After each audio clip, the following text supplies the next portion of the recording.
naramdaman po ni Senator Jinggoy? Well, that should be very painful. No? Napunit niya yung tinatawag na meniscus. So that is a structure sa tuhod. Napunit niya yun while he was attempting to stand. So that should be very painful. Stand from bed? No, standing from a seated position. So sir, is it true na nadulas ba siya o hindi totoo yun? No. He was going to get up. So sometimes, just the act of standing up, basta mali ang position ng tuhod, you can actually squeeze ang tinatawag na meniscus between the knees. And if you're unlucky, mapupunit ka na siya. How bad it is though? So we saw that it was a complete tear in what is known as, they would call it the root of the meniscus. So it's a pretty bad tear. Kasi pag napunit yung meniscus at that point, it's as if you have no meniscus. Anong ginawa niyo po? No, just the left knee. So, I explained to him yung mga consequences of the different treatments, pero ang main ko natin is just to control the pain. So, we just, after we were able to have the tests done, then we had an X-ray, MRI, and then we just injected the knee first with medications para mawala ang pain, and to put a knee immobilized to rest the knee. Hindi kailangan ba, i-recommend nyo na ho ba ngayon na kailangan niya mag-rehab? Once the pain is gone, then we can probably start rehab. Pero I explained to the senator na these types of tears usually end up with surgery.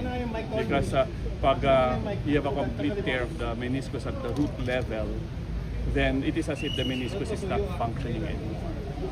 So kailangan niya magpabalik-balik dito? Well, it will depend on the pain, on his pain.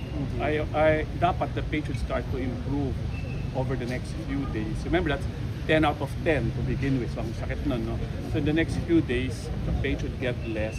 Then afterwards, hopefully, you can decide on whether he would want it to be treated, let's say, with surgery or if he prefers na wag muna. Sir, sa ngayon, puro anong medication na... So right now, we have given him anti-inflammatory and pain medications. And as I said, yung injection sa tuhod was there also given just to help control the symptoms. May Pero ang pangailangan ba recommendation to? nyo, sir, talaga is surgery. Well, all we can do as physicians is to explain the course of treatment, be it surgical or not, the pros and cons, and then let him decide. But as I explained to the senator, the scientific literature normally would recommend that for these types of injuries, this is usually Sir, a clarification, surgical. yung pagkapunit po ba, may kinalaman doon sa nabanggit na mayroon siyang osteoarthritis at joint diffusion? No, that's different. Yung osteoarthritis is on the other knee. So from what I understand, he was supposed to come here just for a checkup of the knee. No? Kasi may arthritis of one knee.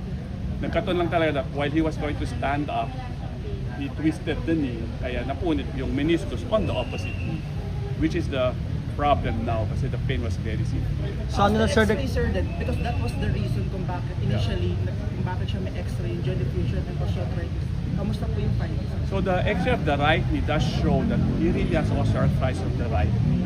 Na he had a joint injury, sports injury a long time ago. So what he has now is osteoarthritis that is post-traumatic from the injury on the right. On the left, he may konting arthritis lang, but that doesn't explain the severe pain. No? And that's why we took the MRI, and it did show na may meniscal. Would you recommend, Doc, na mag-stay siya sa hospital?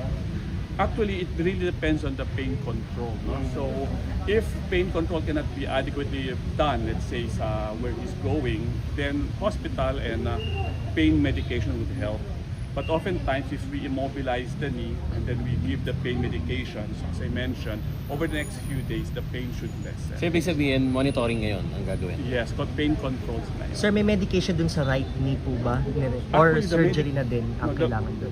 For the right knee. For the right knee kasi, that's osteoarthritis. And if you, based on sa x-rays lang, mukhang kailangan ng surgery yon. But as I always tell my patients, the reason for surgery is not the x-ray findings, but whether it bothers him or not. If it bothers him very bad, hindi na kukuha sa mga gamot, then we may have to do a knee replacement. Pero kung happy naman siya, then we also... So